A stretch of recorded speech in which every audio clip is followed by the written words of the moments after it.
One day, there was a girl who couldn't move and was sitting in a wheelchair in front of a river. Her name was Michaela, and she was reading the letter her brother Leonardo sent her. He wrote, "Hi Michaela, I'm okay. It's already been half a year since I came to this city, and I'm embarrassed I'm only writing you now after such a long time. The city I'm in is really chaotic, and any stranger is just normal for them. I'm trying to survive here somehow, going through good and bad days. Last year when I left you I felt like my life had no meaning or value. From my point of view I was just a useless, clueless kid, and nothing's changed since. But sometimes I feel like I was wrong, and I want to tell you about the things that changed how I see myself. The things I saw and the people I met in this city. It might be a long story, but I want you to listen till the end. I'm in a city called Hellsalem's Lot, and it's so strange that people here are always fighting and robbing each other. Salaries are super low, and it's hard to build any relationships. One day there was an explosion that opened a gate to another world, and from then on the world changed drastically and became surrounded by a weird fog. That's when the US government made a statement about the problem, and the fog got denser and surrounded the city, and strange creatures started to appear and invade. No one ever imagined creatures like this even existed, and humans still don't know anything about that other world. But the US president started cooperating with those creatures, and now they live among people like it's normal. On the other side, Leonardo was in a restaurant and Vivian the waitress told him, "I told you before, you need to contact your sister more often. Even if things are stable, families should still worry about each other." She asked, "What are you even doing alone in this city?" Leo felt hopeless and said, "I'm a journalist in training." But she knew he was lying from the sound of his empty stomach. She said, "So you're a journalist who came all this way just to starve? You're weird." He replied, "I think I'm just normal." She gave him a plate of food and told him, "This isn't free. You'll wash the dishes when you're done." He felt guilty and said he didn't deserve this. She told him, "My conscience won't let me ignore one of our regulars who's always hungry." Suddenly, a monkey ran by and stole his camera and disappeared. Leo left the food and ran after it. The waitress was confused why he did that, and one of the monsters told her, "His camera was stolen without you noticing, because the thief was a monkey that moves at the speed of sound, faster than human eyes can track." She was shocked that Leo, a human, actually saw it, and that's where Leo's strange journey began. While chasing the monkey, he suddenly found himself in the middle of an armed robbery with gunfire. An explosion threw him, and when he got up, a guy had his foot on his face saying, "You dumb rookie, I'm Zap Renfro. You didn't show up where we agreed, and now I find you here about to die." That was one of the members of Libra, the group Leo was searching for, an underground society of superhumans fighting to maintain balance between worlds in Hellsalem's Lot. Leo realized Zap mistook him for someone named Johnny Lands. On the way, Zap told Leo, "This city used to have power and respect, but now it's full of criminals, terrorists, shady organizations, mafia, refugees, and spies from every country. They all want to control this place for the next 1,000 years, and only those who control Hellsalem's Lot can do that. Our team risks their lives daily to stop dangerous people like that, so don't be a burden, Johnny." When they reached the group's secret base, they were welcomed by the leader Klaus von Reinhers, and with him was one of their members, Chain Sumeragi, who was shocked when she heard his name because Johnny Lands had just died. Leo panicked. He dropped to the ground and apologized, saying, "There's something I need to know at any cost, and I thought you'd know since you have info about the other world." Suddenly, the TV turned on, and they saw the news of the criminal who did the robbery getting arrested. They saw him getting split in half and a demon coming out of him, killing everyone around. A live broadcast started with a man saying to humans, "I'm the masked ghost who rules Hellsalem's Lot and the king of corruption. My name is Femt, and I'm bored to death because of you all, so I decided to play a game to entertain myself." Suddenly, the monkey with Leo released a demon aura and destroyed the building. Femt said, "The game has already started, and the rules are simple. Find the gate that split the thief in half and destroy it before the demon gets there. The gate opens every few minutes, so take advantage of the slicing party that happens each time to find it. If the demon finds the gate before you do, I can't even describe the horror that'll happen." Zap grabbed Leo, thinking he was part of what was happening because the monkey was with him. Klaus told him, "Let him go. The gate might actually be the monkey." The monkey ran, and Chain chased after it. Leo told Klaus his real name and thanked him for saving him when the building collapsed. Klaus asked, "Were you able to see that attack?" Leo said yes. Zap was shocked and said, "How? I only saw a glimpse." Klaus told him to be quiet and asked Leo, "What's the answer you want to know at any cost? And does it have to do with your eye?" Leo told him that 6 months ago he was on a trip with his family to Hellsalem's Lot looking for a cure for his sister who hadn't walked since birth. Suddenly a giant monster appeared and told them to choose who would be the witness. They both understood it meant whoever wasn't chosen would go blind. Zap got angry and said, "So since you can still see, does that mean you sacrificed your sister?" Leo cried and said, "I couldn't move, I was just a coward." He told them his sister told the monster, "If you're gonna take something, take it from me." Suddenly, they were shot at by helicopters from the special ops team, who yelled, "Get down and put your hands on your head." Klaus said to Leo, "Now I understand your ability and the circumstances that gave it to you. That's why I'll make a deal with you. Your ability is probably what's going to control the situation we're in, so I want you to help us with our goal and we'll help you with yours. From now on, you're a member of Libra." Robots landed from the helicopters and surrounded them. Klaus told Zap, "Don't fight back. The real battle isn't here, so save your strength." Then he told Leo, "You're not a coward because you chose to stand and keep going instead of giving up. As long as a person can face the light and walk toward it, even a single step, then the human spirit can never truly be defeated." He used the brain grid technique, a bloody martial arts move, and took out all the robots around them in one strike. Zap and Leo sped off on a motorcycle chasing the monkey. Leo asked, "Do we have to kill the monkey?" Zap said, "Yeah. The monkey is the gate and we have to destroy it." Leo replied, "But the monkey didn't split in half like the thief." Suddenly, the gate reopened and the monkey was near them. The bridge they were on collapsed, and Leo flew off and saw Vivian under the crushed rocks. She told him, "Run, the monster could attack any second." But he decided not to be afraid and said, "Wait for me. I'll come back and save you. I still didn't wash the dishes like you told me." Suddenly, the demon appeared behind him, and just before it cut him in half, Zap saved him and said, "We have to end this before that demon reaches the gate and the gate opens again and destroys the city. I'll handle the giant demon and you take care of the monkey." Zap noticed Leo wasn't scared this time and admired the determination in his eyes. He took out his lighter and used the star technique of bloody arts. The lighter turned into a sword and he dashed at high speed, slicing the demon into pieces. Leo ran toward the monkey and the demon started regenerating. Before it could grab Leo, Zap appeared again and sliced it up, burning it. Leo stood in front of the monkey and opened his eye, which activated. He saw a bug in the monkey's hair and destroyed it instead of killing the monkey. Fempt was shocked that Leo didn't kill the monkey and his plan failed. He wanted Leo to kill it so the demon could merge with it and destroy the city. A month later, Leo was working as a delivery guy, and on the other side, Klaus was sitting with one of the Libra members named Steven, telling him, "The great eye Leo has is said to see the future and the past, but it's still a mystery. Even in the other world, it's considered a rare ancient artifact, and many beings are trying to get it at any cost, especially if they find out it's with a Libra member. I just hope nothing bad happens." At the same time, every time Leo went to deliver an order from the restaurant, Zap would show up and steal it from him. One time, Zap got on with him, and on their way, Zap used his blood ability and picked up a coin from the ground. Leo was surprised and asked, "You really use your power for petty things like this?" Zap replied, "Even samurais use their swords to cut food if they don't have a knife." So Leo asked him, "Is your ability to control blood similar to Klaus's?" He replied, "Kind of, but the effect is different because our styles aren't the same. The boss's style specifically is dangerous. Some people even say it's their worst nightmare." Suddenly Leo saw something and stopped. He looked at a truck and asked Zap, "What's that?" Zap replied, "What do you mean? It's a regular truck." Surprised that Leo saw it like that because Leo saw it as a group of monsters disguised as humans using illusion. One of the monsters noticed that Leo could see their real form, so Leo ran away quickly. Zap called Chain and told her what happened so she could track them. Suddenly, one of the monsters appeared next to them and injured Zap. He told Leo, "Looks like you're the only one who can see us," and spoke into a communicator to another monster named Shoboroba, saying, "There's someone who isn't affected by your illusion. I think he'll be a great subject for your experiments." Zap tried to hold Leo back, but couldn't from the pain, so the monster took him and left. On the other side, Chain was tracking the vehicle Zap mentioned, but unfortunately, Shoboroba changed its form and she lost the trail. Inside the truck, Leo asked the monster, "Who are all these people around me?" He replied, "They're our food, and we wrap them to keep them fresh." Leo was shocked and said, "Eating humans is banned under the Chrysler-Galladona Treaty." The monster replied, "That's why we put in all this effort, you idiot." Shoboroba entered and laughed. Leo told him, "You won't get away with this?" And he replied, "How not? You're the only one not affected by my illusion," and opened Leo's eye to look into it and was surprised to see the great eye.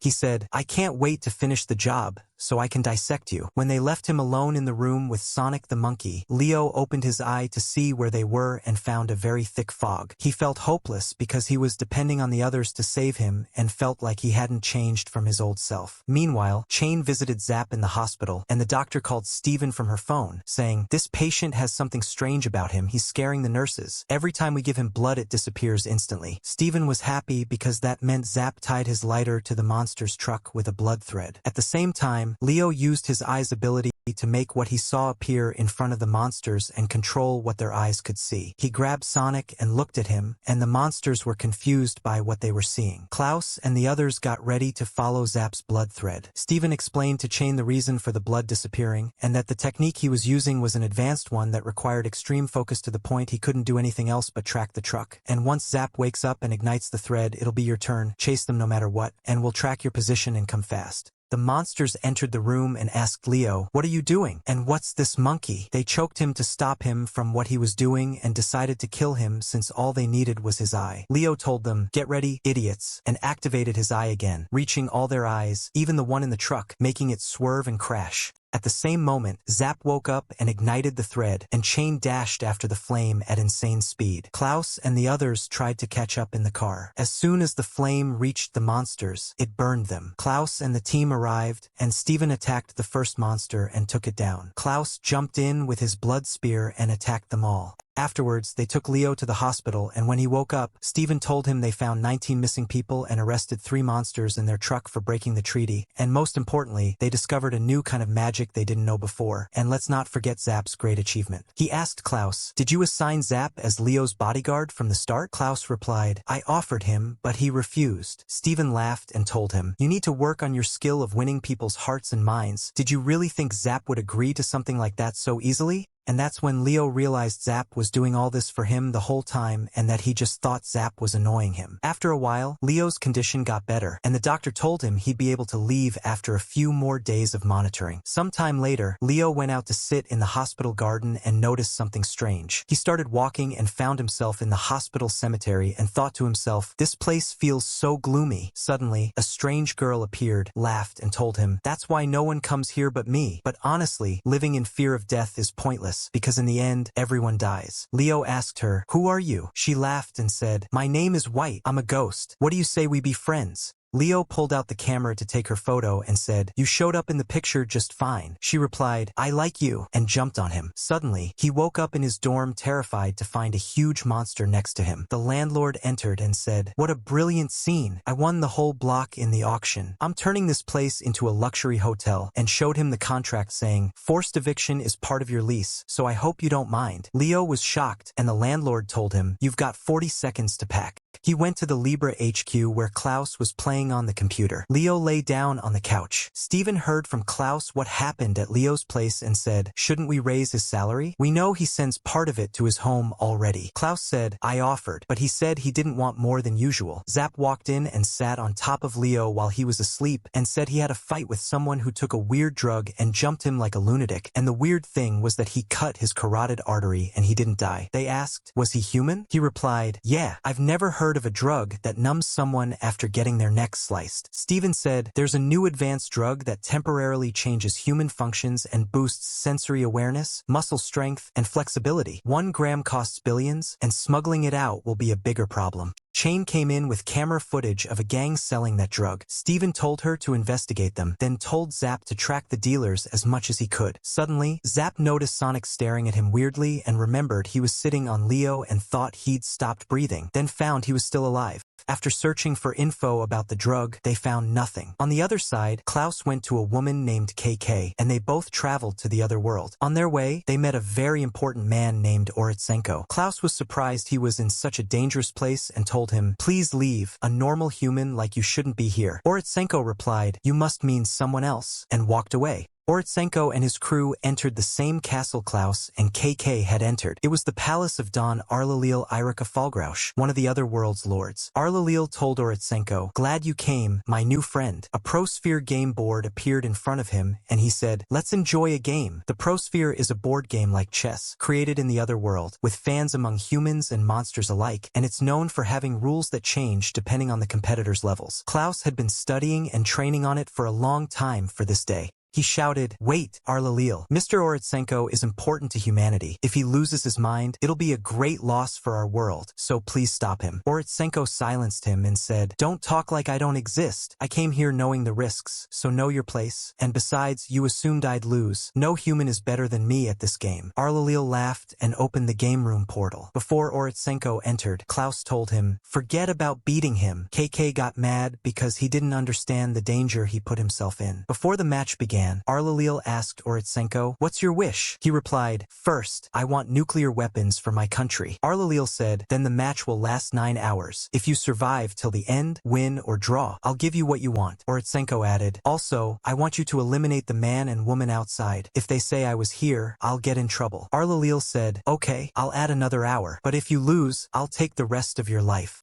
Meanwhile, KK tried to reassure Klaus that Oritsenko would be okay because he had entered 4 times and came back alive. Klaus said, "I didn't come back alive. I barely held on till the end and came out from deep within." The Prosfair gets more complex the tougher the competition becomes, and the difficulty multiplies. When I told him to forget winning, it wasn't just nonsense, and I believe no one can beat Arlalil at Prosfair. The match began and they both moved their pieces fast, until Oritsenko started to feel the heat rising and things got harder. Suddenly, Arlalil pulled Oritsenko out half dead and said, "It's a shame I beat you 2 minutes before the time was up." Before he killed him, Klaus stopped him and said, "Please forgive my rudeness, and I humbly ask that you fulfill the deal after our match." Arlalil agreed because of his bond with Klaus and said, "If it were anyone else, I'd have refused, but we'll play for 99 hours, and I'll spare him if you manage to entertain me that long." Klaus agreed, and they started the match. Arlalil asked, "What's your main wish for coming here in the first place?" Klaus asked for information about the drug sources and smuggling routes. Arlalil said, "I expected that. If you play with me for 99 hours, I'll fulfill your wish." On the other side, Oritsenko asked KK, "Why hasn't he come out yet?" She replied, "Stupid question, because he's not going to lose." Oritsenko was surprised because Arlalil told him he'd been playing that game for 1,200 years, and he asked how Klaus could challenge such a being for 99 hours straight with no rest. She replied, "Klaus is our great leader, a man like no other, stubborn to the core and full of energy." Klaus began to get more exhausted and sweat heavily. The room temperature rose. Arlalil used a piece he hadn't touched in ages due to lack of competition and said, "My attack will continue for at least 36 hours from now." Arlalil thought about Klaus and didn't understand why he risked his life for someone else without hesitation. The secret info he sought was so valuable it could decide the world's fate. He asked himself why Klaus carried all these burdens. Then he asked Klaus, "Do you regret this?" Klaus replied, "Never." He asked, "Why?" Klaus said, "Because I decided not to." Klaus began to nosebleed from the intense focus, effort, and pressure. Arlalil said, "You're risking your life right now to save someone who asked me to eliminate you. That's ridiculous, right?" Klaus kept playing and replied, "People are weak, and because of their weakness they act without self-respect. But what's the harm in that, my friend? Even if I carry 1,000 burdens, that doesn't justify disrespecting my life." Arlalil decided to end the match and pulled him out. He said, "I'll tell you the info you want about the drug," and freed Oritsenko as he promised Klaus. On the way back, KK called her squad and gave them the location of the drug dealers and smugglers, ordering them to storm the place with full force. The rest of Libra didn't know how Klaus found out the info about the drug and the dealer's location, and when Leo told them it had to do with the game Klaus played on the computer, no one believed him. Steven told him, "Well, anything is possible in this world." Leo was sitting with White, and she was holding his camera flipping through it and saw a strange photo and told him, "Looks like you've got sharp vision." The next day, Leo rode a train and saw glowing people through the window. Someone replied, "To the locals here, 50% are beings from the other world, 20% are unidentified, and 25% are humans, but half of them aren't normal." Leo was surprised and asked, "And the remaining 5%? He replied, "Normal eyes can't see them, and they're extremely dangerous," then revealed crimson wings. Leo arrived at Libra's party and sat down without understanding anything happening or what they were saying. Klaus told him, "Looks like you're still not used to this city." Leo replied, "Speaking of that, today on the train, I saw someone with beautiful crimson wings." Suddenly the music stopped and everyone gathered around him with full attention. Steven pulled out a crimson-colored paper and asked him, "Same color as this?" Leo said yes, and everyone got annoyed. Zap said, "Let me tell you something, you miserable rookie. What you saw today was a vampire." Leo was shocked, and Klaus told him they're noble creatures with crimson wings as written in history books, and research confirmed their existence, but they're still a rare, unseen phenomenon. KK said they must be hiding somewhere, which makes them different from the trash living outside. Klaus said the quantity and quality of information would rise quickly thanks to Leo and his eye, so we need a specialist. Everyone got bothered and asked, "Are we really bringing that guy?" Steven said, "He'll probably show up on his own without us calling him." Leo asked Zap, "Who are you talking about?" Zap got startled and bit his tongue in fear. Meanwhile, Abrams arrived at the airport and suddenly a plane exploded behind him. At the same moment, Zap told Leo his name is Lucky Abrams. In short, he's the world's top expert on vampires. Even the president calls him a mentor. Suddenly, Abrams appeared and called out to Zap. A massive truck came speeding toward him, but a monster hit it away. A bottle hit Zap's head, and a metal piece fell on Leo's head. Abrams said, "This city is as dangerous as ever." He took them to Libra's HQ. Klaus told him, "I figured you'd come when I saw the news about the crash landing at the airport." Zap asked Leo, "Now do you get what I meant by Lucky Abrams?" Because he was cursed by vampires, and though he was born with good luck that protects him from any harm, the curse causes destruction around him. Abrams opened his suitcase, revealing a vampire's hand. He told Leo, "I want you to look at this with your great eye. This is an important artifact related to the group of the Undying 13. Our organization faced one of them once and lost an entire battleship, and as mockery, he made 343 corpses into a pile. We lost 47 elite agents just to get the paper this hand is holding. Even though it's separated from the body, it's still gripping the paper tightly," and asked Leo to read it without the hand letting go.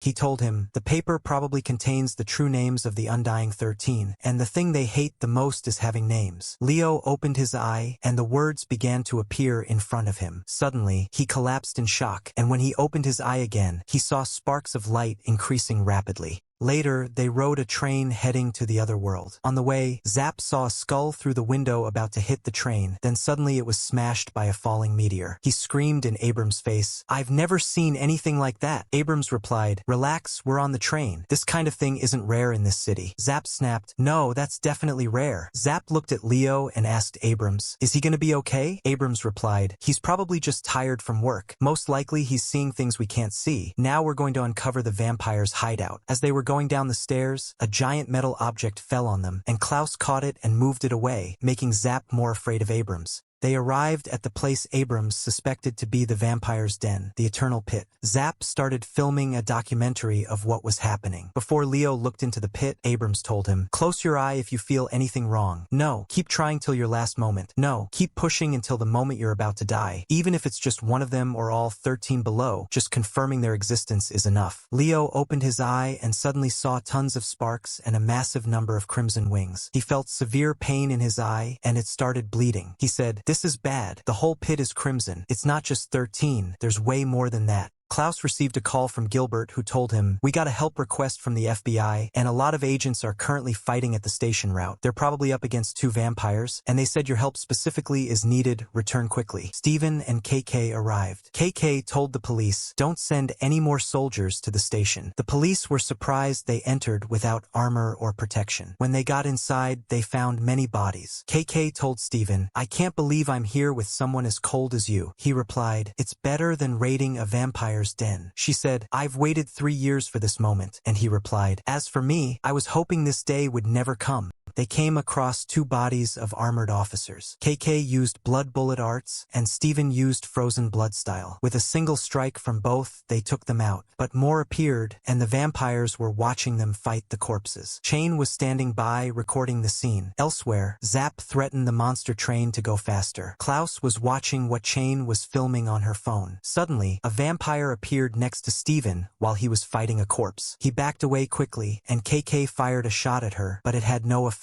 Leo wondered how they lived in peace all this time with these beings among them. The vampire extended her hand and broke KK and Steven's bodies. Klaus got furious and crushed the phone. Leo saw through his eye the massive amount of power and rage coming from Klaus at that moment. Meanwhile, White was in the hospital cemetery holding a photo of a place she took from Leo's camera. The person Leo saw on the train with the crimson wings appeared and said, "This brings back memories? Did he take that photo?" She asked, "What do you want?" He replied, "His eye is real." Back on the battlefield, the vampire told them, "I'm disappointed. I heard you were human weapons built to fight us, but you've got a long way to go. Your blood really harms our cells, and you're supposed to be our enemies, but we recover fast." Steven replied, "No problem, you beast. Even if it takes 1,000 years or 1,500, humanity will beat you one day, and the day will come when we'll make the impossible possible and kill immortals like you." Klaus's train passed by them, and he appeared at the same moment on the roof above. He used the brain grid technique and dropped down on the first vampire, blowing him up. He quickly grabbed the other vampire and said, "I'll seal you, hate me, forgive me, or surrender. In all cases, I'll wipe you out for humanity's sake," and sealed her in a metal plate. Leo thought to himself, since that moment, no one spoke a word. We saw with our own eyes the power of the immortal bloodline, and deep underground, there are thousands of them. We survived today, but we don't know what will happen tomorrow. He saw Klaus and the others walking ahead, with anger radiating from them, and understood they'd never give up.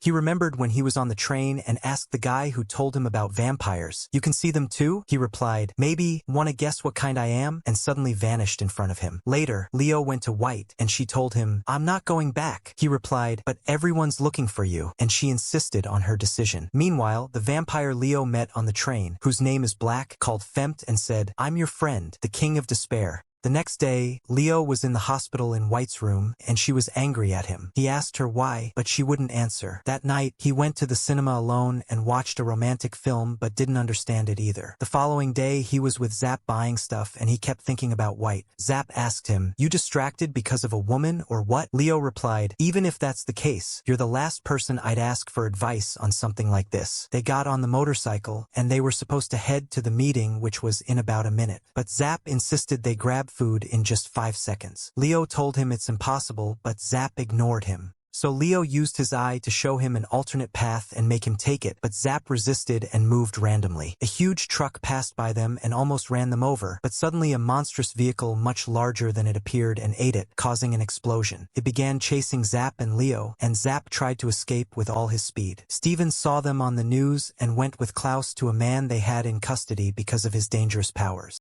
As soon as he saw them, he welcomed them excitedly. That man's name was Dog Hummer. They released his restraints, and Abrams told him, "Aligura is back." Dog looked at him confused and didn't remember her. Abrams told him, "She's the woman who messed with your body and one of the 13. As soon as Klaus released him, some blood came from Dog's hand and grabbed Abrams' hand, transforming into a beast and greeting Abrams. Abrams threatened him with an injection that would clot his blood. Dog told him, "Stop it, Deldro, you're my blood. If you get hurt, I'm the one who suffers." Deldro asked, "Is what you said true?" Abrams said, "Yes, Aligura's coming to take you because you're her masterpiece." Meanwhile, Chain saw Zap and Leo being chased by the vehicle and just watched, wishing them luck escaping. Suddenly, Leo was thrown off the bike and clung onto the monster truck. Zap called him, and Leo said, "I'm not dead yet." Aligura appeared, saw Leo clinging on, and recognized him as the one with the great eye, so she pulled him into the vehicle. On the other side, Black was waiting for Aligura to meet him, but Fempt came instead and said, "Aligura's busy, so I came in her place." At the same time, Aligura showed Leo a photo of her lover and told him, "He was a terrible, cold, and harsh man, but that's what made me love him, though he wasn't good looking. But one day, I met another man who was incredibly handsome, and that man was Dog." She continued, "One had a great personality and the other was beautiful, so I fused them. I took my lover, cut up his body, and ground it. I took my handsome lover, drained all his blood, and filled him with my first lover's blood." Leo was terrified of her. She said, "But then this guy named Klaus came and took him from me." He asked, "So you took me hostage for that?" She slapped him and said, "Why would I do that?" He asked, "Don't you want to use my eye to find your lover?" She answered, "No, I don't need your eye to find him. Who do you think I am? That's my man, so I'll use my own power to bring him back. If I rely on someone else's power, it means nothing." Klaus and the others arrived. Aligura came out and found Dog. Dog remembered the operation where she injected him with her lover's blood, Deldro's. He jumped off the vehicle toward Aligura, and the blood gathered around him, transforming him into Blood Hummer. He struck Aligura's vehicle with all his strength and stopped it, but the recoil launched him far away. Black saw Dog flying and told Fempt, "I hope Aligura doesn't kill the boy with the great eye." Fempt was surprised that Black cared about someone. Meanwhile, Deldro told Dog, "Plant your foot when you punch, basic combat. If it weren't for my protection, you'd be dead." At the same time, Leo begged Aligura to let him go. She said, "No, I need you," and asked him, "Do you have a lover?" He replied, "No," and she began pressuring him, hitting him. He told her, "There's a girl I got close to recently." She got excited to hear more, but he said, "That's it." She tortured him and told him, "Confess to her." He said, "No way." Her vehicle started moving again. Meanwhile, Deldro and Zap stood in their positions as part of Klaus's plan. Deldro asked Dog, "Why'd you attack the vehicle earlier? You had forgotten about Aligura, and I was surprised you suddenly jumped her." Dog replied, "But you also rushed in with full force back then, right? If that's what you want, then I'm with you, because we're one and the same." At the same time, Aligura released a swarm of flying beasts. Leo tried to think of how to escape. Aligura kept torturing him more and more. Suddenly, Steven spoke to him through the earpiece and told him, "Don't reply aloud. 1 cough means yes, 2 means no." He told him, "The monster vehicle you're in, we're about to destroy it, but we have no chance of success if we hit it from the front, so we're gonna slice it up now. We need you to take control of its vision and redirect its path." Leo did what he said. KK stood on a rooftop with a sniper and started taking out the flying monsters. Steven used his frozen blood on the vehicle's wheels. Klaus intercepted it and did something to launch it off the ground. Deldro prepared to destroy it, and Dog noticed the strike wouldn't work. He told him, "Gather all the blood in your fist."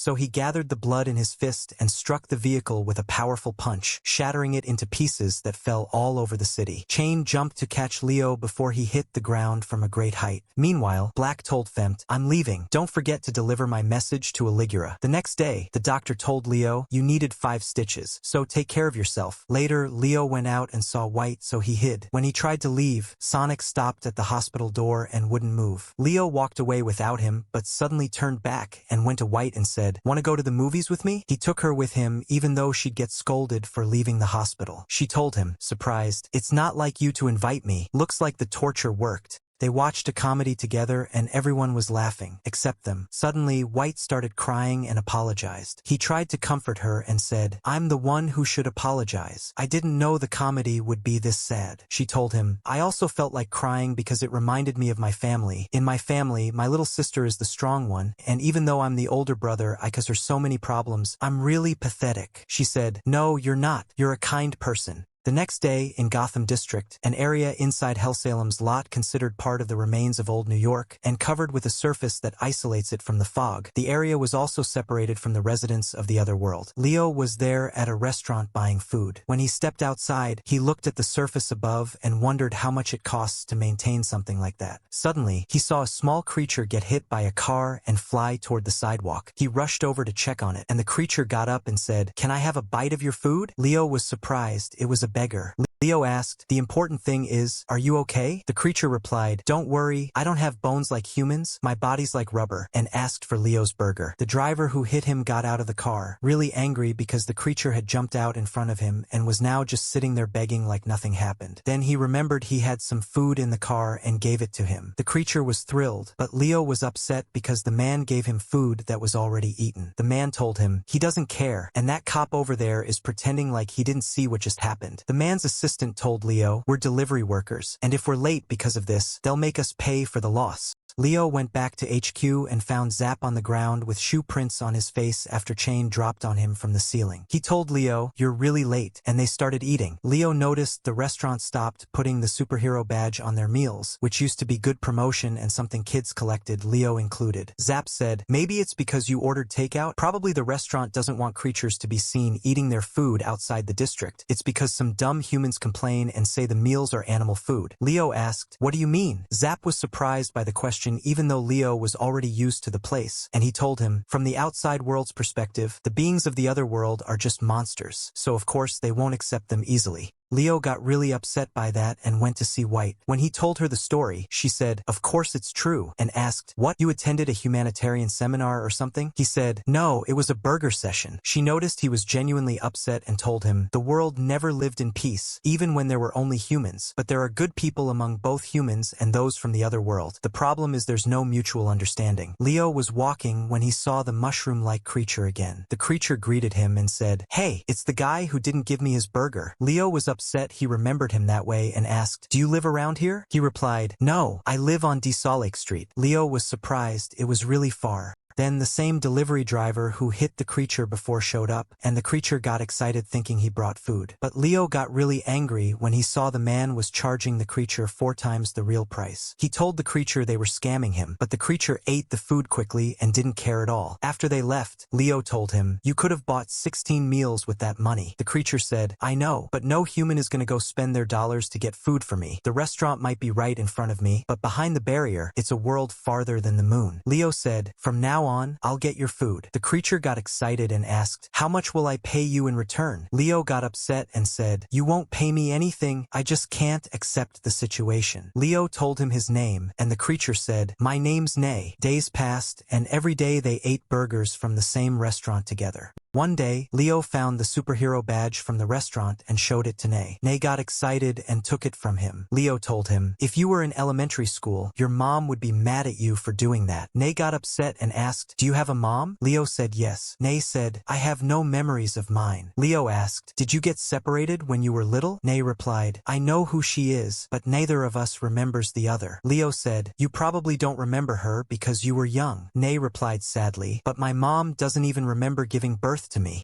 That night, the same delivery workers who hit Nay before were in the car, terrified because their boss threatened to kill them if they didn't pay their debt. Suddenly, they hit someone again, and when they got out, they found it was Nay again. One of them started punching him with full force repeatedly until Nay's head started to turn red. People gathered around, surprised that these creatures had blood and felt pain like humans. Suddenly, Nay exploded, releasing gas that made everyone lose consciousness, except one of the delivery men who was wearing a gas mask. He carried his partner to the car and they sped away. The next day, Leo was waiting for Nay like he did every day, but he didn't show up. Meanwhile, the masked driver was telling his coworker what happened, but he didn't remember hitting the creature at all. At the same time, Chain told Steven what happened. Steven said, "If no one got hurt, we'll say it was just a sleep effect." She replied, "No, all the victims lost parts of their memories." Steven said, "I take that back. This is actually a serious case. If it was intentional, who knows how many crimes could happen that no one would remember?" Leo overheard and rushed to check on Nay but couldn't find him. He asked around, but no one could help. Then he remembered Nay had said he lived on Desaw Lake Street. He ran there quickly and found Nay calling out to him. He angrily asked, "Where have you been?" Nay said, "I was sleeping." Leo felt relieved that he didn't forget him. Nay pulled out the paper Leo gave him with the restaurant badge and said, "Look, I found this in my pocket and don't know where it came from." He was excited about it like it was his first time seeing it. Leo got worried, and suddenly someone hit Leo on the head and knocked him out. When he woke up, he was tied up, and the delivery guys were beating Nay with a baseball bat. The one who had lost his memory asked the one hitting him, "Are you sure this will settle our debt?" He replied, "Once we extract the powder from this mushroom, we can do anything. I was the only one who saw what happened when everyone passed out, and thinking about it now, I regret not taking everything from their pockets." But he didn't understand much because he had memory loss and he kept hitting.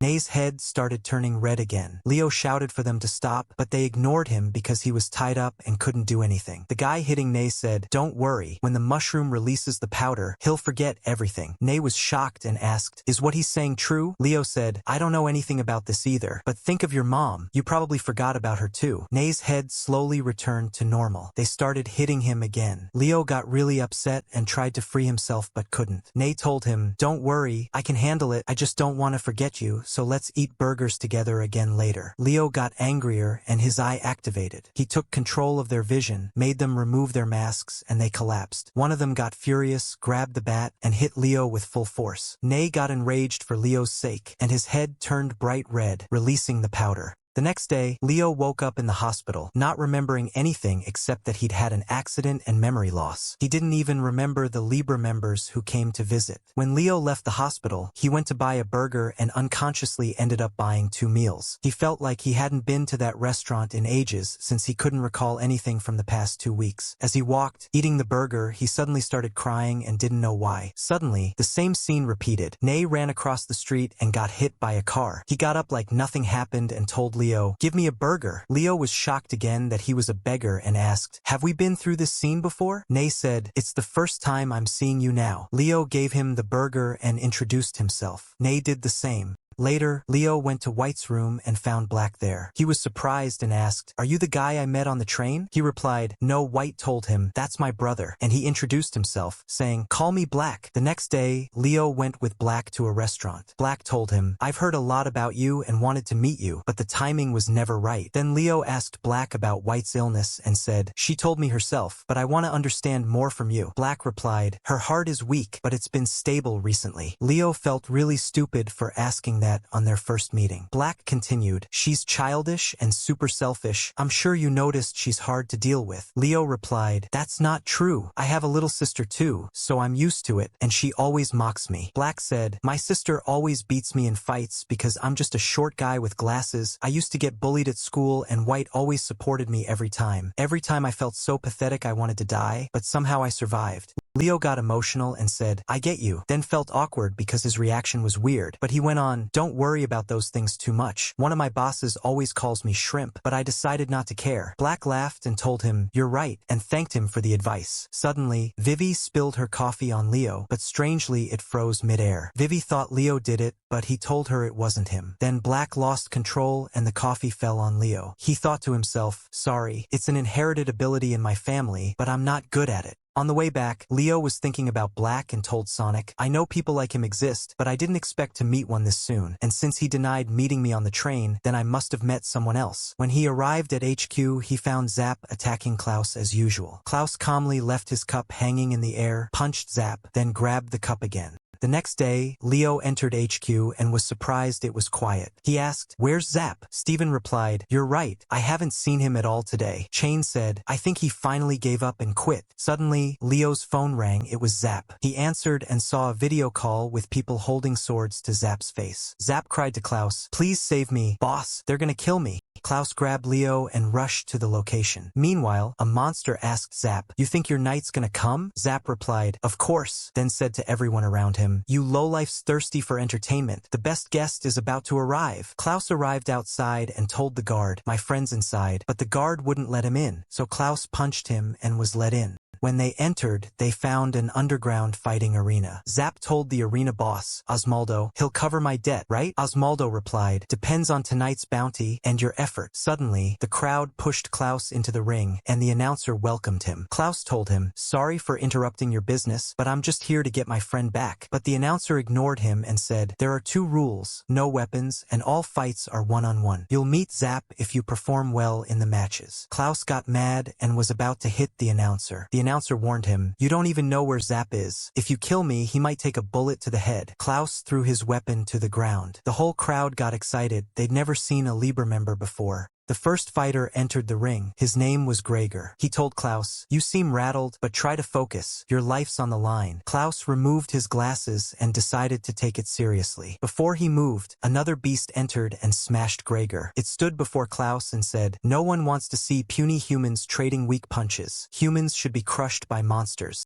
Meanwhile, Zap told Osmaldo, "Call an ambulance now." Osmaldo asked, "Why are you worried? Your boss will survive, don't worry." Zap replied, "I'm sure he will, but I wasn't talking about him." At lightning speed, Klaus struck the creature's joints and slammed it to the ground. The crowd was blown away, and Osmaldo was impressed that Klaus precisely hit the monster's joints inside its shell. That monster had been the ring star. When Klaus tried to leave, the crowd booed, yelling, "Keep going." At the same time, Leo was sneaking around to look for Zap. He ran into Gregor, who said, "No entry here," but noticed Leo came in with Klaus and asked, "You know Zap?" Leo said, "Just as I suspected. Zap's behind all this." Gregor reassured him that Klaus was strong and they had a good doctor in case anything happened. Leo stood there watching the matches and forgot about Zap. Klaus won match after match and the crowd was loving it. Suddenly, Zap noticed Osmaldo was gone. He looked at the ring and saw him walking in to face Klaus. The whole audience was shocked. The arena boss was stepping into the ring himself. Osmaldo greeted Klaus and challenged him to a fight. He lunged at Klaus, who matched him with punches.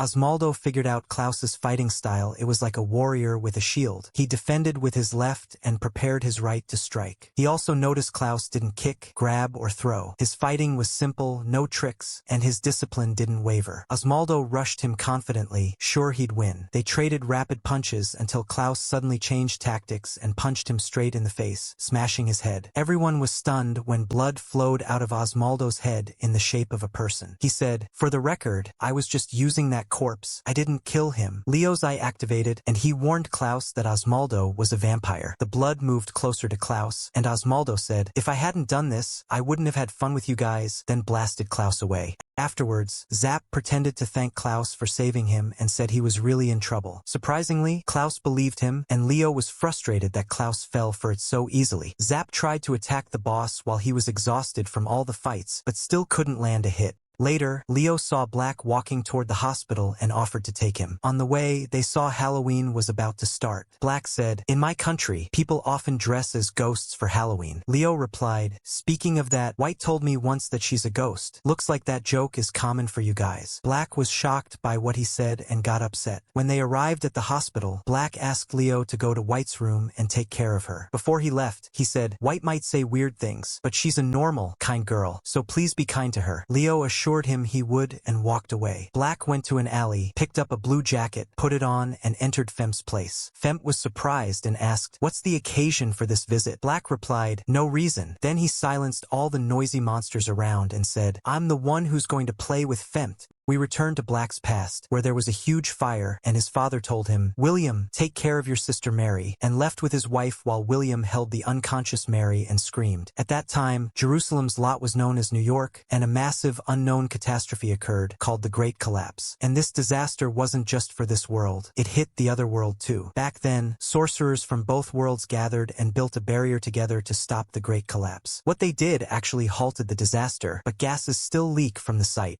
Back to the present, Black tells Leo all this and says that currently there are studies about the Great Collapse, and the sorcerers who helped stop the disaster are contributing to it. Leo is amazed by how knowledgeable he is. A young girl overhears him and says, "My parents are among the sorcerers doing that research." He puts his hand on her head and tells her, "You should be proud of them." After the girl leaves, Leo tells him, "You should be proud of your parents too." He replies sadly, "Honestly, I don't want to get more involved. What I went through, I don't want to see repeated." When Leo goes to HQ, Steven receives a call from Fong Hunter HQ telling him that a bloodline gate opened in India, and a person from the bloodline is fighting another hunter and they're headed here. Elsewhere in the city, a swarm of bats gathers and forms a person who opens a gate, and out come the two fighters. Libra heads toward the fight, and they get word that the battle is still ongoing and one of them has lost half his body. Steven says, "Looks like we're facing a high-level entity." They even gave up on killing it and asked Klaus to seal it. Zap asks, "And who's chasing him?" He replies, "We don't know, but it's clear he's not one of us." KK calls them and gives them their location. The two are destroying the city with their intense battle. KK spots a girl crying in a car while her mom passed out after hitting the steering wheel. She runs to them and fires a shot at the glass to get them out. Suddenly, an explosion happens and they're about to die, but Steven intervenes and saves them with his frozen blood art. KK gets mad that she's on the same team with him again. Then they go to the two fighters who are standing face to face. KK asks, "Which one is the enemy?" They look at one and see half his body missing. He says, "But we can't judge by appearances in this city." So they shoot at the other one and freeze him. Suddenly, they find the other fighter chasing Zap, realizing they targeted the wrong guy. The one they froze breaks out from the ice by slicing his body apart to free himself. His body regenerates, but the other fighter extends blood threads into him to control him. Then he sets the threads on fire and burns him. But the second creature regenerates inside the flames and uses wind element to surround him with a firestorm. Steven starts worrying because they're dealing with a creature using two elements, which is extremely rare. From the firestorm, they find a black egg with eyes, called Zen Tai Dan. The monster takes over Zap's head and speaks through him, saying, "You clearly haven't seen one of these. It's beyond your comprehension, you fools. This is the final, introverted form of bloodline members. Burn its image into your pathetic little brains." Steven says, "It's an honor to meet you, Lord of Blood Combat and founder of the Star Art of Blood Techniques, Raju Jug Shizu Tsuyoshi. He replies, no need for praise from people who lack experience and can barely identify their enemy. Steven asks, was your opponent strong this time? He replies, not sure, it's hard to say. Steven thinks to himself, this man is unstable. He vanished for decades at certain times, during which high-level bloodline members were found murdered. Everyone thinks he's behind it, but he'll never tell the truth about what really happened. Jug asks Klaus, you're the one doing the sealing techniques? He replies, yes, and Jug says, your features are interesting, but you're still lacking for a leader. Then he tells them, I'm taking Zap with me. He looks lifeless, never trains, lazy, and doesn't do his duties. Steven tells him, that's true, but he's still a vital Libra member, and we can't give him up. So he says, fine. As a test, he must disable the Zentai Dan to stay with you. Meanwhile, a policeman tries to break the Zentai Dan, but it attacks him with strong tentacles. Zap tells them, the bloodline member inside is regenerating and attacks anyone near it. No one can carry it. It has 6 eyes, so we have to destroy them all. He tells Jug, that's impossible. Jug replies, at worst, you'll lose an arm or leg, and traps him and the Zentai Dan in a blood barrier, so he can't escape. Klaus tells Jug, that's too much for him, no matter what. Zap says, I'll do it. If the master wants it, then he must have a good reason. The moment he thinks of activating his blood art, the egg attacks and he barely dodges. Zap thinks about the torture he'll go through training 6 months with Jug and forces himself to disable the Zentai Dan. He focuses all his power and attacks the egg with his blood art, blowing it up. Jug is amazed and says, his focus is stronger than mine when I'm asleep. I must acknowledge him. He tells Zap, you're the best of my followers. But Zap ignores him and walks away. Elsewhere, Black tells White, Leo's a kind person. Where did you meet him? She replies, at the hospital. I never leave here anyway. He says, that's not what I meant. You know what I'm trying to say. When I first met him here, he said he'd seen me before on the train. I thought he just saw someone who looked like me, but now I'm not sure if I really met him or not. White screams, stop. He saw someone who looks like you. That's very possible. He says, you're right. Then he tells her, about the abandoned wing of the hospital. Don't go there again. She's upset and says, but I love that place. He replies, that's not a reason to lie and say you're a ghost. She answers sadly, I'm supposed to be physically okay now. He reassures her and says, and that should be another reason, then asks, remember what our family told us. We complete each other. Meanwhile, Leo stares at the Zentai Dan to figure out who's inside it, but he sees nothing. Chain tells him, then we won't be able to seal it unless we know his name. Klaus realizes from Jug that Leo can't see anything because his heart isn't in the center of his body. Chain is shocked that his other half is moving independently. Steven asks, so we've been fighting a small part of his body and suffered this much? Then Klaus asks, where's the other half? Jug tells them, his servant went to retrieve it and is on his way here, and Zap is shocked.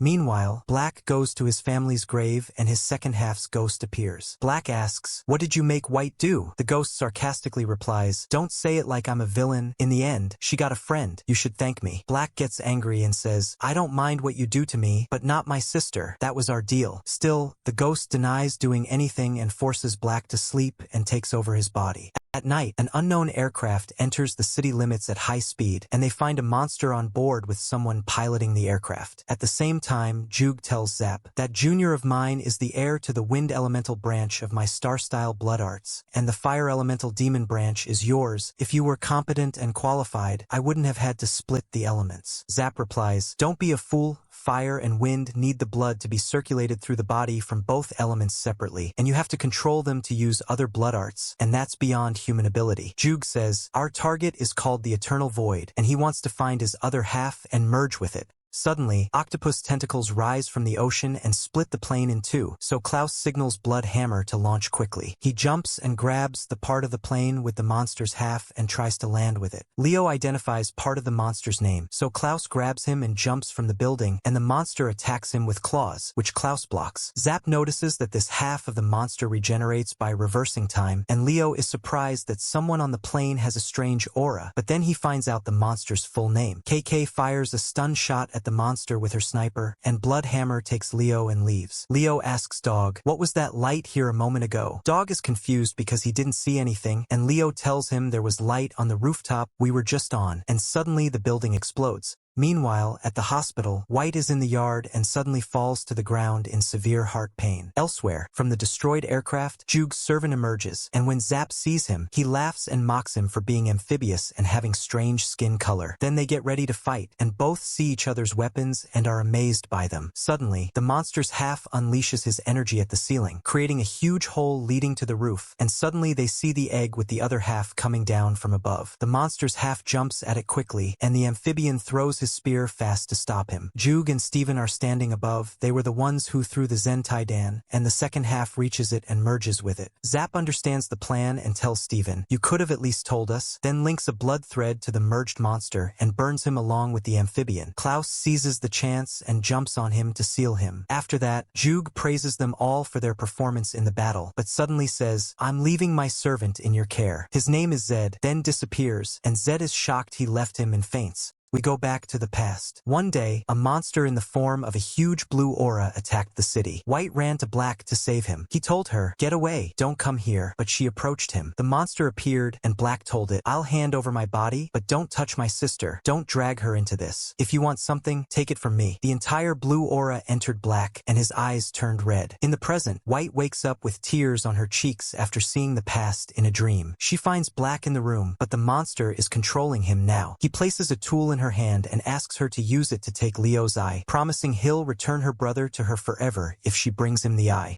She tells him, "Leo is a kind person and has a sister, and they're a lot like us, and I want to stay his friend." He replies, "Impossible, forget those daydreams. The game has started and there's no backing out, and all the profits are mine." Meanwhile, Leo is sitting in HQ with paper and pen in front of him, staring at them. Klaus enters and asks, "Is this for your sister?" He replies, "Yeah, but I don't know what to write." Klaus gives him a cake and tells him, "You know when we welcomed you here, it wasn't just because of your eye?" Elsewhere, White remembers when she was young and sitting with her father. He asked her, "Why do you call your brother William Black?" She replied, "You gave me the idea, and we're opposites like black and white." He said, "That's not what I meant." She replied, "Anyway, I'm happy with that, and Mom liked it too." He said, "It suits you both even though you look alike," and he advised her, "Later on, if your brother is about to commit a sin, you must stop him." She asked him, "What do you mean by sin?" He said, "Like hurting someone or torturing an animal, for example." She replied angrily, "William would never do that." He said, "You're right, you two complete each other, and our wish, mine and your mother's, is for you to live happily." The next day, Zap, Leo, and Zed are in Vivian's restaurant, crying because they haven't had a burger in ages. Just as they reach out, the ceiling breaks and a huge metal piece falls on them. Zed quickly moves Leo and Vivian aside, and Zap ties the metal piece with blood threads. They rush outside and find Klaus, who says, "Good you're here, help me out," and they see him fighting an army of monsters alone. Going back to the day before, we see Klaus and Steven standing with a man who tells them about a gang called the Thousand Ryujioka Brothers. They're a famous mafia family causing a lot of trouble. He tells them the name Thousand Brothers isn't an exaggeration, because they got info saying 1,000 used power suits were exported from China. But after searching worldwide, no data was found on any recipients. He says the current theory is that Juggernaut Smith, who shipped Fur and Howler, smuggled them. And if that's true, a big event is about to go down in this city. Steven asks, "So you're asking us to help you?" He replies, "Yes, all of them will move at once, and there's 1,000 like I said, while we're very few." Steven says, "That situation will be extremely dangerous, and it's not unlikely we'll be the ones arrested in the chaos." He replies, "Fair concern, and I won't deny we considered that, but think about it. It's a huge case that everyone's heard of, and if the chaos continues, the real culprits will likely take advantage." Steven is shocked to see Klaus fired up by his words and tells him, "You owe us big time, Lieutenant Daniel Lowe." And he says, "Of course, the proof is I haven't arrested you yet, right?" Then Steven, Klaus, and Abrams head to the Spirit Society, a powerful organization that gathered the original sorcerers who built the barrier around New York to stop the Great Collapse. Abrams says, "It's been a while, happy we're working together again." The leader of the Spirit Society arrives. His name is Eldar. Lieutenant Daniel calls Steven and tells him the missing trucks are old combat units called the Bright People's Star. They're an old but reliable model, which made them a bestseller worldwide. Naturally, this means they found 1,000 units, and the model is cheap and weak, making it perfect for a group whose strength is in numbers, but they still don't know how they'll activate them all at once. Meanwhile, Leo is with Zap and Zed, starving, and every restaurant they enter has terrible food or something happens that prevents them from eating. So they head to another place and find the cooks have killed guys who attacked the restaurant and ask, "Should we cook their meat for you?" They obviously refuse and leave. Then they go to Vivian's, regretting trying another place. Vivian notices they look strange and tells them, leave now if someone's chasing you. They try to calm Leo and ask for food. Then Vivian tells Leo, I don't know what you're doing, but you've started hanging with the wrong crowd. I hope you don't get too involved. Your family would worry about you. Zap and Zed are shocked by her words. Then she says to Leo, but the fact you found people to eat with is a good thing. You always came here alone. Zap mocks him, but Leo realizes she's right and is happy to have friends now. Just as the food is ready, Leo and Zap cry, and before they eat, a missile from the 1,000 hits them.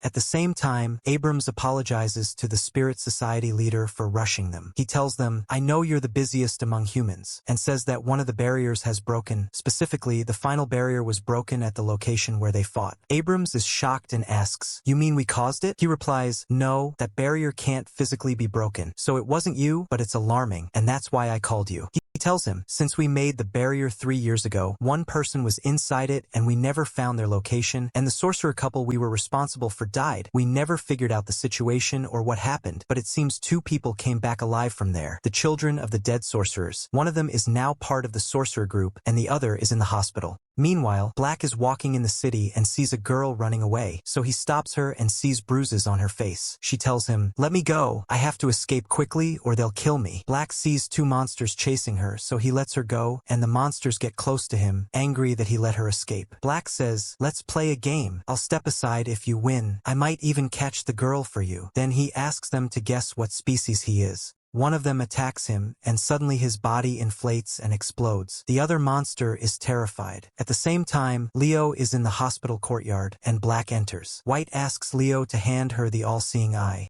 In the past, there was a family made up of the father Benjamin Macbeth, Emma Macbeth, and William Macbeth, and they all had magical powers. And Mary Macbeth was the only one born without any magic power, so the only flaw in the family was Mary, even though the entire bloodline were sorcerers. So the idea of a girl like that being born into a family of sorcerers was a disaster. Mary decided to judge herself and sentenced herself as guilty, but her father objected, and her mother told her, you're innocent because you're our daughter. But she saw their words as pity, nothing more, and wished they just told her she was useless instead of pretending. On the other hand, her brother William was always whiny and crying, and when he cried, his magic would activate and affect everyone around him. He was always bullied at school for being weak, and his sister would see it and get very upset. She always wondered how he had so much power while she didn't, even though his personality was so fragile. She kept questioning why he stopped using his magic. One day, she asked him, why don't you fight back against the bullies? He said, I don't know how to hit. She got angry and asked, then why don't you use your magic power? He replied, sorry, and she got even angrier that he apologized. She told him, what matters is that you do what I say. I can't stand seeing you get hit. He apologized again and said, you're really strong and I'm scared.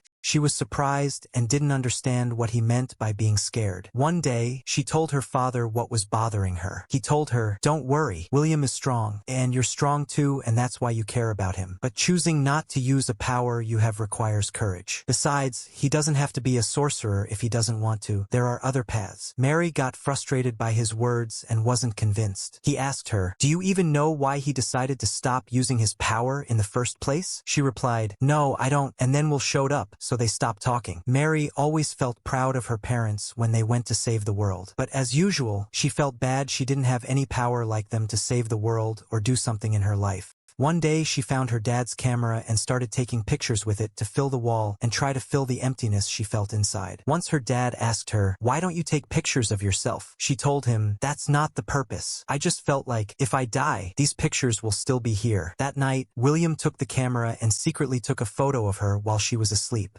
The next day, some boys stopped Mary and asked her for the camera. She gave it to them without any resistance, but William saw them and got really upset. He went to stop them and told them, give it back, it's important. So they threw it toward the river, and William jumped in after it. The next day, he wakes up from fainting and finds Mary beside him, making sure he's alive. She asks him, why did you jump into the river? He replies, to catch your camera, you love it. She tells him, you could have died if they hadn't rescued you, and gets mad, telling him, you never understand anything and you don't care. I don't care about that camera. Those pictures were just a cheap substitute. What matters is that you use your magic power and protect yourself. If you die, I won't be able to handle it. She starts crying loudly, and William cries too. That night in their room, William tells her that when they were little, Mary made a clay ball. It was really well made and looked great, but the one he made looked terrible and he couldn't make one like hers. He got angry and accidentally used his power and exploded hers. Mary didn't do anything except stand there in shock, then went and made another one. William felt ashamed, and from that moment he decided never to use his power again, so he wouldn't use it like that. Mary laughs a lot because it wasn't as serious as her dad made it sound. They laugh together, and then William tells her, "Don't ever call your photos a cheap substitute again. You took so many pictures, you must love them." He remembers the photo he took of her while she slept and brings it out to show her. He tells her, "Of course it looks bad. I didn't know how to use the camera like you." And Mary cries hard, and he thinks she's upset by how the picture looks. Suddenly, Mary thanks him and hugs him.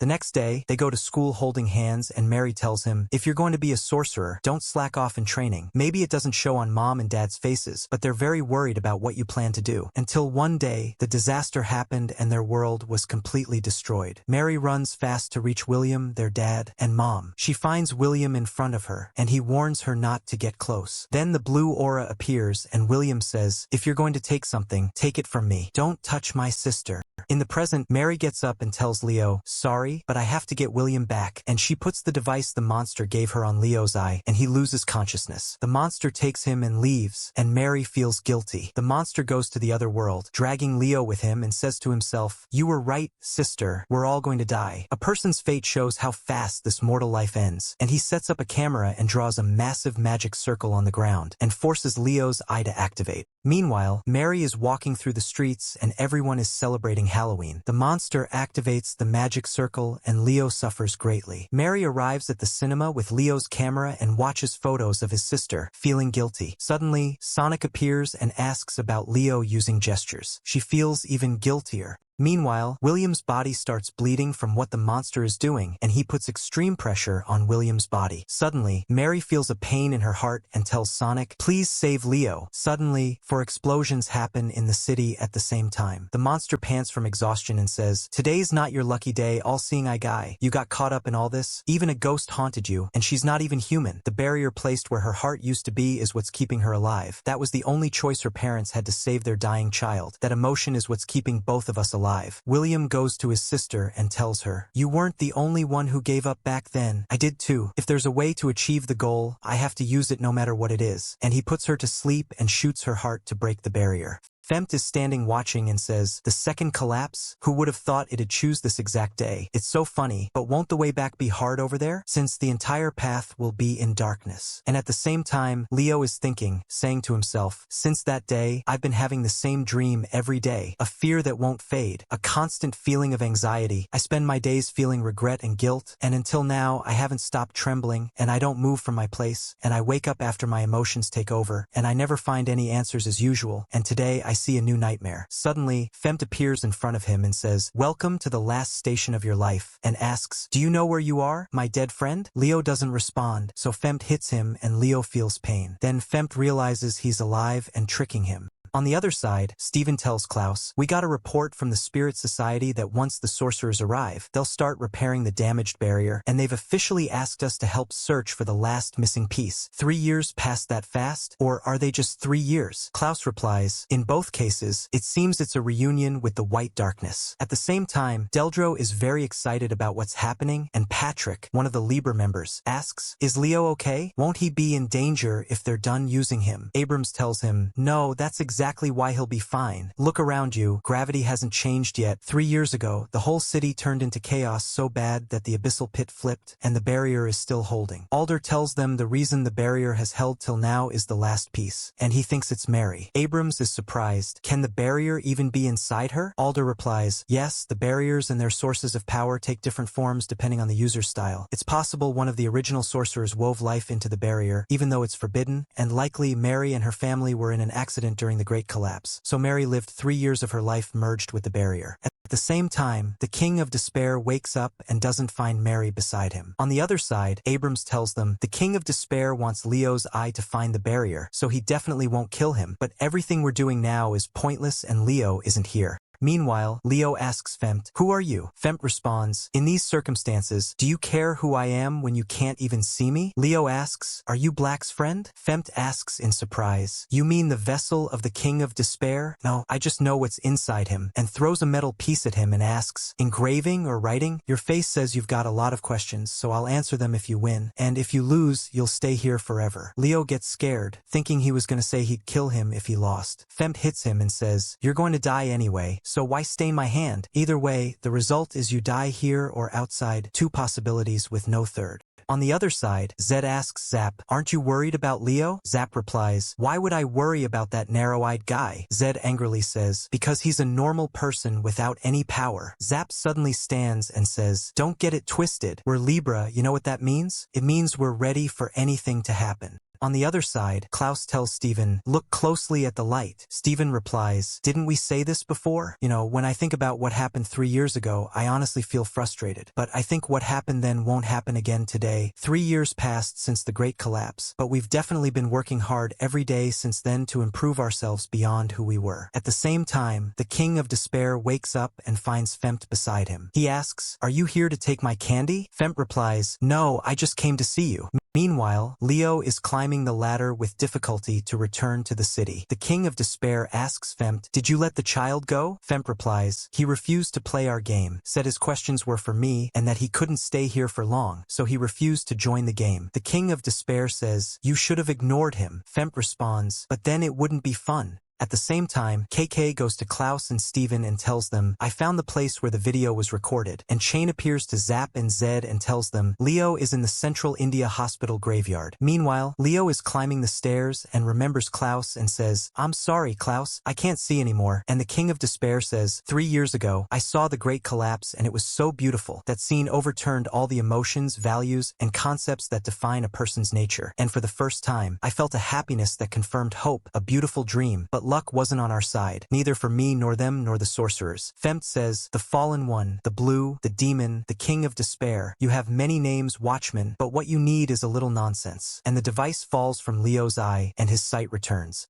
On the other side, Zap tells Zed, "Leo's tough when it comes to stuff like this." And the King of Despair replies, "You're saying I need a little nonsense? That's nonsense. Our very existence is illogical to begin with." Suddenly, the King of Despair moves the city buildings like chess pieces, and very strange monsters appear. Klaus notifies all the Libra members that besides rescuing Leo, they also have to eliminate these monsters. All the members start fighting, and Fempt sits with Aligura and enjoys what's happening. The King of Despair goes to sit in the castle while the world around him is in chaos and ruin. Meanwhile, Alder and his followers try to maintain the barrier as much as they can until they find the last piece that's inside Mary. Leo comes out and sees the state of the world and is shocked by what's happening. He laughs and screams from the shock. Suddenly, Sonic appears and gives him the camera that has White's recording. Leo tells him, "You were supposed to give this to Klaus, not me. But anyway, keep it with you a little longer because there's something I have to do." And he dashes toward the castle to settle things with the King of Despair. On his way, he sees the monsters scattered across the city, and Patrick and the others show up in a truck, and behind them are flaming rocks falling down on the monsters, killing them. Abrams checks on Leo, and Leo gets up to continue his path. On his way, he runs into Bloodhammer, who grabs him and throws him to get him there faster. In the air, Chain catches him and checks on him. Suddenly, they see a giant rock about to fall on them, so Zed pulls him down with a blood thread to land him. Leo thanks him and runs quickly, but Zed ties him again with the thread and pulls him back. Chain tells him it's impossible to go there running and alone, but Leo says he's happy he met them, and thanks to the months he spent with them, he can go on alone. So Zed lets him go and tells him to take care and not do anything reckless.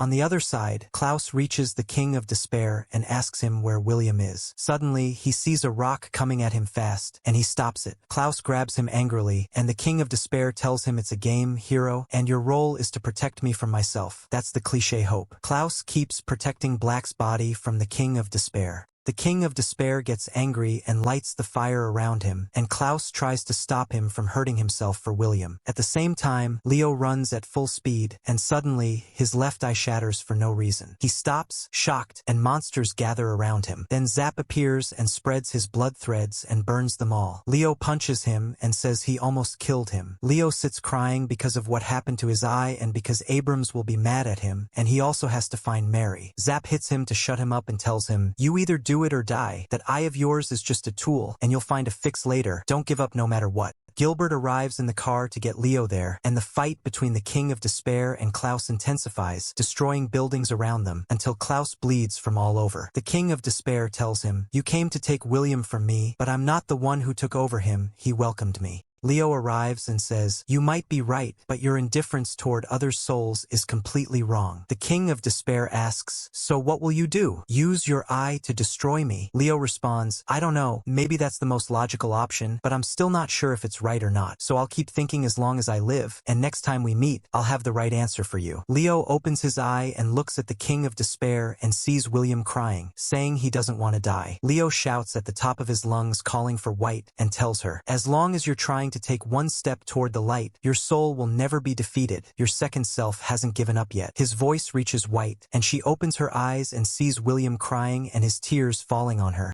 And then she finds Leo in front of her. She asks him, "Was that voice I heard from you?" He says, "I know your secret, so don't worry. Black wants to live, and you're the only one who can save him. And as long as someone tries to take a step toward the light, defeat is impossible. And if you're afraid of the brightness of the light and can't stand, I'll hold your hand and pull you." White cries, and he tells her to get up and save the world. The King of Despair is affected and loses control over Black's body. Leo runs to him and hits him in the head and takes control of the King of Despair's eye. He starts seeing White's aura, and the King of Despair disappears completely. Black opens his eyes and sees White and tells her, "I don't care what happens to the world at all. It was messed up from the start anyway. They can ignore one barrier and pretend everything's fine. The same thing will happen again anyway." White tells him, "Don't lie to me. What happened to my kind brave brother?" He says, "I don't want to lose you, but I'm helpless and have no way to save you. I'm scared. White, to me the world means nothing without you." She tells him, "If I disappear, the world won't disappear of course," and hugs him and says, "Live, Black. Don't give up on the world. You'll spend the rest of your life in that easily."